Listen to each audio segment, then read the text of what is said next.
So the trailer starts out with a shot of a Russian military base. Now as you can see, the soldiers have a Russian flag on their uniform, and it appears this is where Bucky has been held, seen here frozen in cryostasis. It appears that Captain America is the one who has just freed him, as we see him by the console in that very same base. General Thunderbolt Ross, who last appeared in the Incredible Hulk movie 8 years ago, returns in Civil War. He's showing the current Avengers roster the death toll and cost of the Battle of New York, the helicarriers crashing into the Triskelion during the events of Captain America Winter Soldier, and finally the cost of Ultron destroying a city in Sokovia during Avengers Age of Ultron, which apparently is a whopping $474 billion and 177 lives. There is an explosion at the United Nations, and here we see T'Challa, the representative of Wakanda, and Black Panther injured in the explosion. This is presumably what draws him into the conflict and sees him taking the side of Iron Man, which is the side which wants more regulation of superheroes as outlined in the Sokovia Accords. As Iron Man explains to Captain America, the Avengers need to be put in check. This conversation looks as if it happens at the Avengers facility. We see what could be a shot of the Raft. Now the Raft was an underwater shield prison which was used to house superpowered criminals. We see a bunch of empty cells and Tony walking around them. He's probably preparing them for members of Team Cap should they not comply with new government regulations. I presume this visit to the facility happens after his initial run-in with Bucky, as he is sporting a black eye and his arm is in a sling. Now here Tony is at the beginning of the movie, as he doesn't yet have his black eye, but the conflict is already brewing as he tells Cap he wants to punch him in his perfect teeth, because I guess they must have had awesome dentists in the 40s. Bucky is seen here on a motorcycle and is on the run. Black Panther is seen looking amazing in his vibranium suit, which sees him outrunning cars, Captain America and Bucky's motorcycle. As he leaps, catches Bucky by the collar and face plants him on the tarmac. The title Black Panther is a rank of office in the African nation of Wakanda, that of chieftain of the Wakandan Panther clan. As chieftain,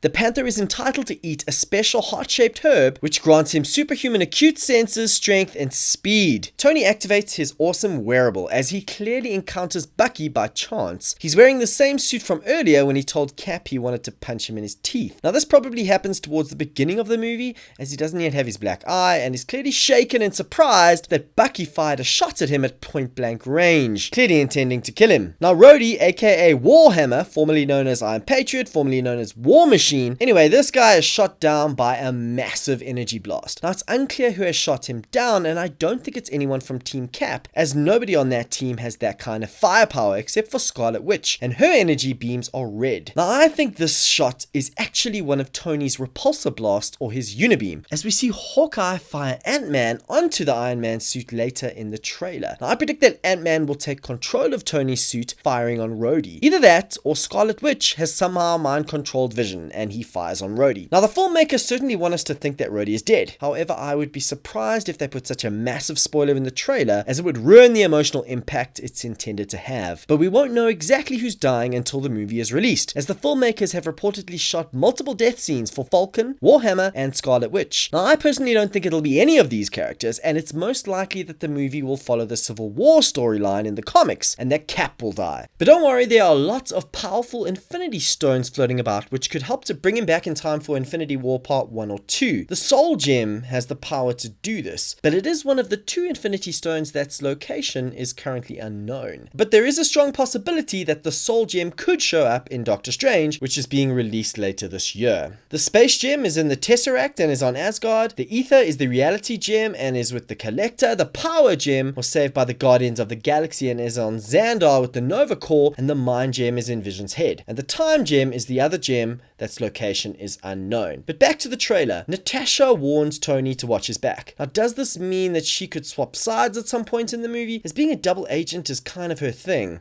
Tony then fights Cap and Bucky. Now I think this takes place before the confrontation at the airport, as this seems to be the same military facility where Bucky was frozen and Cap was attempting to rescue him. We then see Bucky and Black Panther fighting on the roof, and this is probably around the same time as the motorcycle chase. A helicopter starts firing on both of them, but the bullets just bounce off Black Panther's vibranium armor, which is made of the same material as Captain America's shield and Vision. And here we see Scarlet Witch bringing Vision to his knees. Now remember, she got her powers from the scepter, which turned out to be the Mind Stone, which is now in Vision's head. So they get their power from the same source. Crossbones is then fighting Cap in what appears to be an African country. This is probably Black Panther's country of Wakanda. It's a wealthy African country with all the world's vibranium deposits. Cap, Iron Man, and Bucky are then seen fighting at that same icy Russian military facility where Cap was trying to rescue Bucky from earlier in the trailer. Now, Cap seems to be taking a beating, and he repeats a line from the first Captain America movie when he was being beaten up by the bully in the alley. "I can do this all day." Bucky saved him from that beating then, and I suspect he will jump in and save him from another one now from Tony. And it's awesome how they're taking the story of Steve Rogers and Bucky Barnes' friendship complete full circle